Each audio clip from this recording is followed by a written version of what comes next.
What's going on, everybody? I'm back. I can't do the fastest, strongest thing no more because that was Darian thing, and can't do that no more because there's a whole new show, whole new thing, whole new podcast is show. I don't really know yet, but yeah, man, I'm back. Off the Cliff Show, episode 1, gonna be fire. Just want to make it known right now. There's nothing wrong with me, SI6, Darian, none of that. I'm still my guys. Darian's my brother. He helped me with all of this. I just got presented an opportunity, and decided to take it. Called Darian, asked him. He was like, "Bro, do what you gotta do." Everything is cool, man. So basically, I just want to give y'all like this is episode 1. So just want to give y'all like a rundown of the show, what's gonna be happening, what type of content I'm gonna be giving y'all, and then of course review the Sixers versus who we just played, Sixers versus Rockets game. So basically, what the content is going to be is it's going to be like I need to ask y'all if I should do game by game or week by week content, basically following the Sixers right now. Eagle season is almost over, so there's no point even diving into stuff like that. But just game by game Sixers content, following the team, talking about them, like trade deadline stuff, roster situation, game by game stuff. Like I said, like I know we play the Nuggets tomorrow. Hopefully this is up. But yeah, giving y'all content like that, putting it all out on like putting reels on like Instagram and Twitter, TikTok, different stuff like that. But it's just gonna be me. We will have guests on the show, so I will have guests on the show eventually. But right now, starting off, we gotta get a basis of everything. But yeah, man, just wanted to invite y'all to episode 1. This episode, I still got like a few things to get. Like, I'm getting an intro made. I'm going to start going live, but this is going to be like on all stream like podcast platforms and everything. But I do want to go live on like YouTube, so I can like take questions and do like different segments because I have other segments that I got going on too.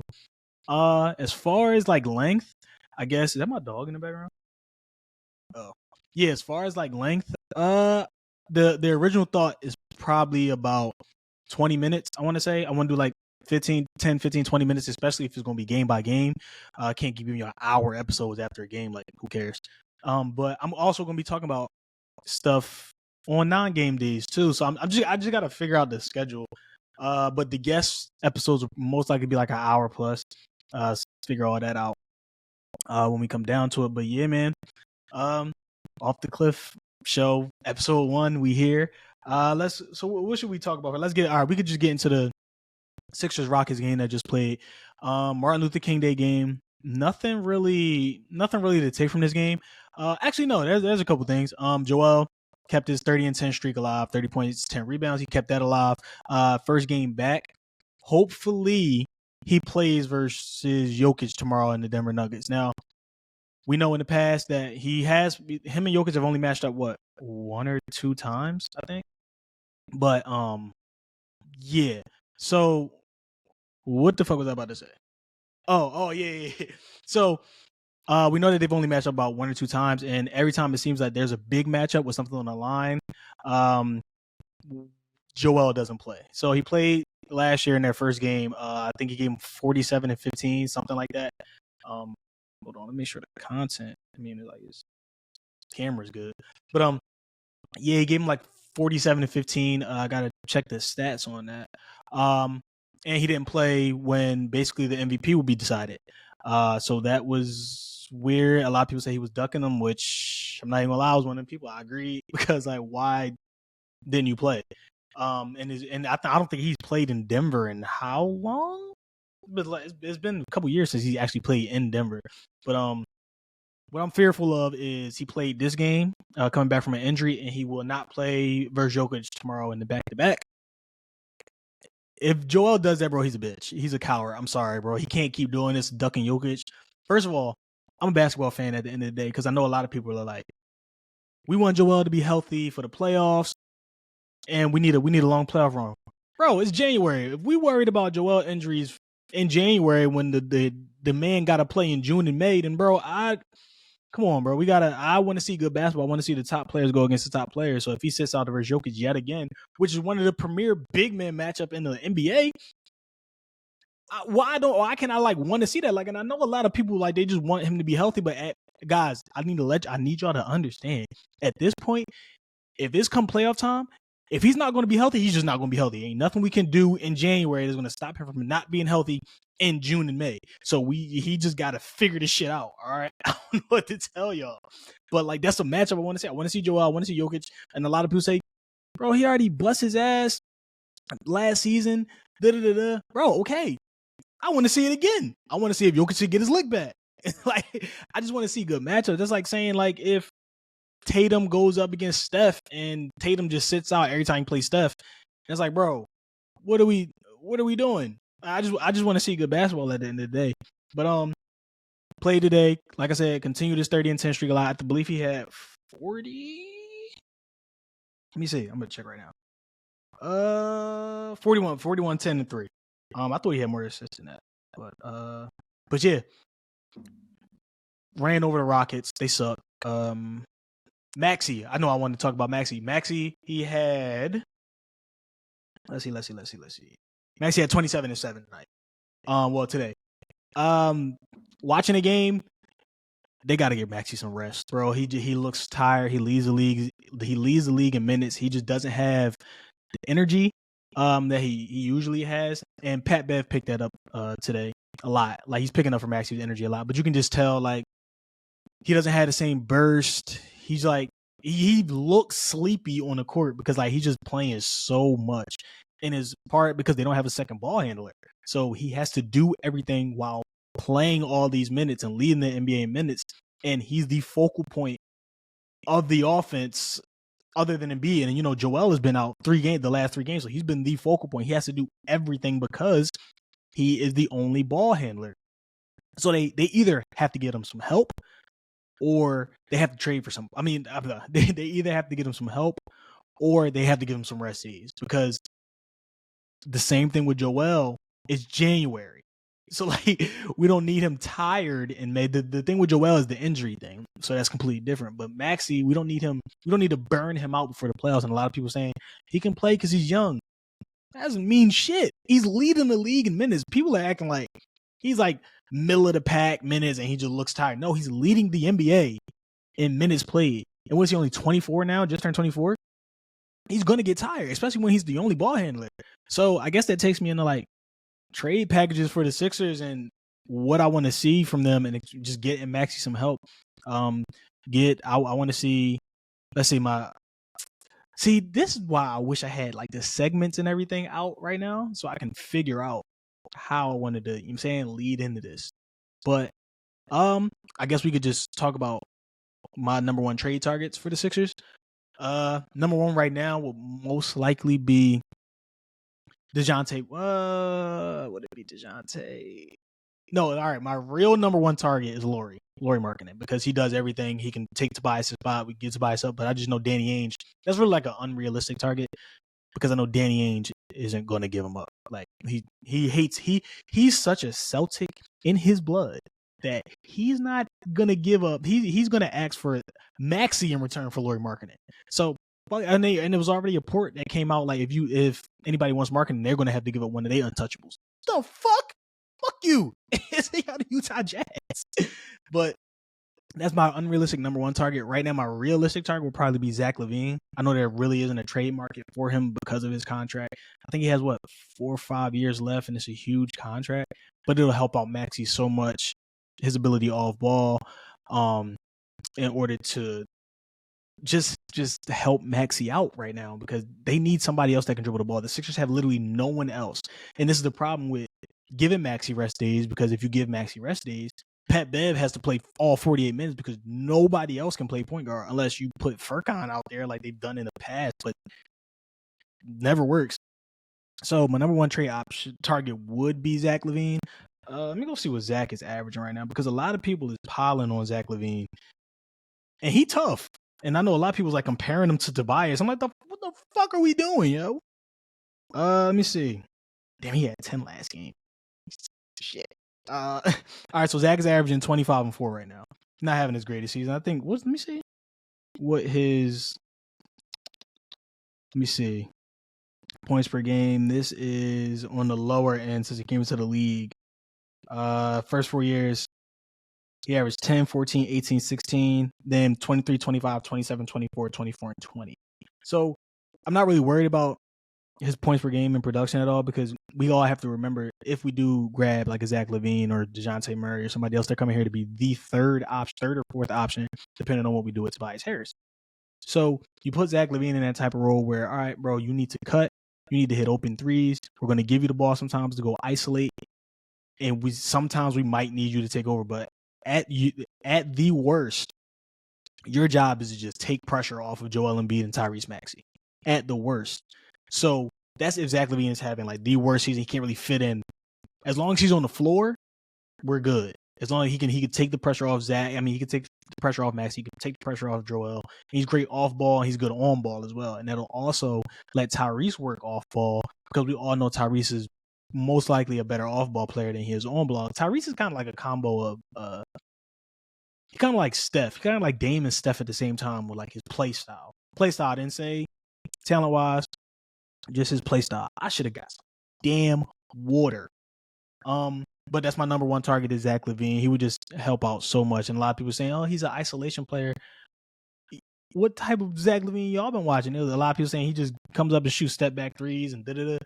And a lot of people got to remember, Zach LaVine doesn't want to be in Chicago. He hasn't wanted to be in Chicago for the past 2 years. So most likely he's just trying to keep himself healthy, even though he just came off an injury. He's most likely just trying to keep himself healthy. And then when he gets into a new situation, sometimes he'll need to just change the scenery. Are my AirPods dying? Oh my God. That fast? Hold up. Let me check real quick. Yeah, and the one AirPod died. Tough. Very tough. Let me see. Hold on. Let me see if I could see if I can change this default. Oh yeah, I can. Haha. Can. All right. I do internal speakers. We good. I can take these out. They need a charge. I didn't know it was gonna die that fast. But what else? Oh, so number one target Zach LaVine. Number one target, obviously, 2 is DeJounte Murray, because DeJounte Murray will help on offense and defense, and we know Morey and the Sixers have been looking for a two-way defender, a two-way player that can relieve some pressure and ball handle. So those are my top 2 targets, because DeJounte gives them a point of attack defender and also another ball handler that can help out and get in pick and rolls with Joel, and relieve pressure off Maxey. A lot of these targets are just relieving pressure off Maxey and giving them another ball handler where the defense can't focus in on Tyrese. Because if he's the only one out there, he's going to have to make everything happen. And then we know how Joel reacts in the playoffs. So, what the hell? Oh. But yeah, everything is just pretty much to relieve pressure off of Tyrese. And maybe, like I said, if DeJounte comes here and is a third option, then who knows what he'll be able to do for us. So that's what something. Hold on, let my dog out.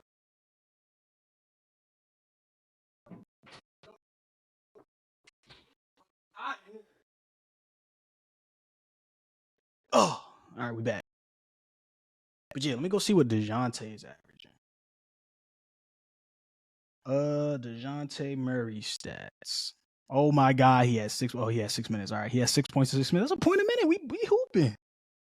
He averaging more than Zach LaVine. He averaging 21, 4, and 4. But and a lot of people was hitting me up about the fit with DeJounte too, because they was like, all right, how is DeJounte going to fit with Maxey? But we got to remember, DeJounte has been playing all these years with Trae Young, and we've seen that works. The problem is the Hawks suck. So nobody, like, they're a terrible run organization. The roster construction sucks, and we have to remember DeJounte will be coming over to be a third option. He wouldn't be a second option. The Hawks were looking at him to be like the running mate to Trae Young, and when was DeJounte Murray ever going to do that to like put them over the hump? And the problem with the Hawks is when they beat the Sixers, that messed them up, because like they weren't good enough to beat us, and that whole series was the Sixers' fault why they lost, and it like propelled the Hawks further than what they were supposed to be way too early. So they started making all these rush moves, like going to grab DeJounte Murray, and they weren't good enough to really compete. So, DeJounte. All right, so DeJounte 21. Look what I said, 21, 4, and 4. Coming here to be a third option and to play defense. I feel like that's the perfect end. I think he has 4 more years on his contract. So, Yeah, so DeJounte is that's my second trade option. Then you can go into players like Tyus Jones as a backup ball handler.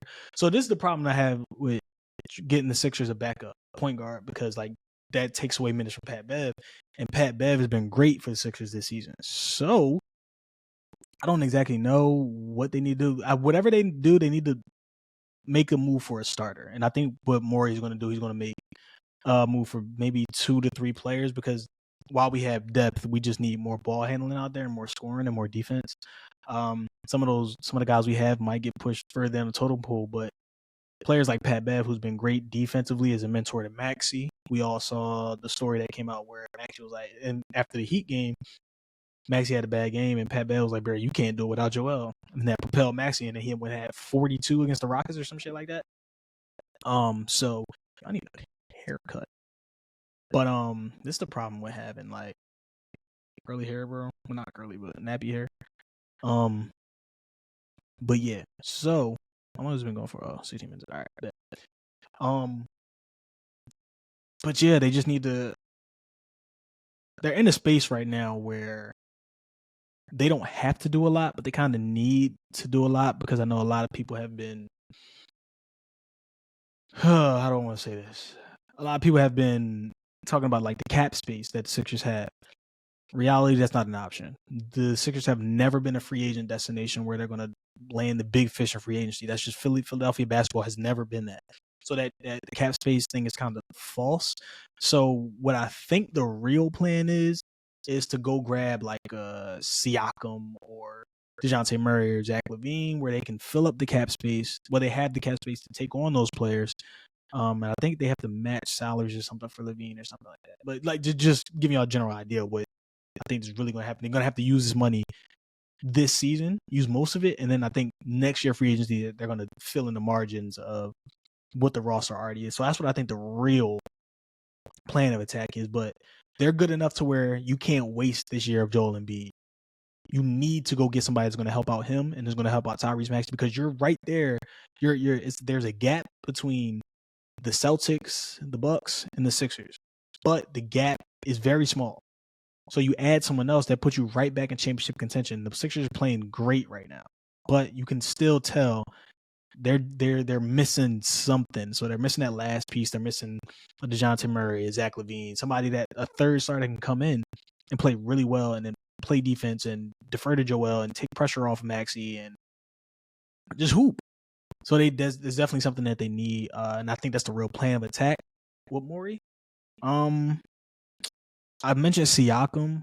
I'm cool with Siakam if he takes Tobias. I'm not cool with if the Raptors take Tobias, and then we're gonna have to sign Siakam, which is dumb. Let me tell y'all something.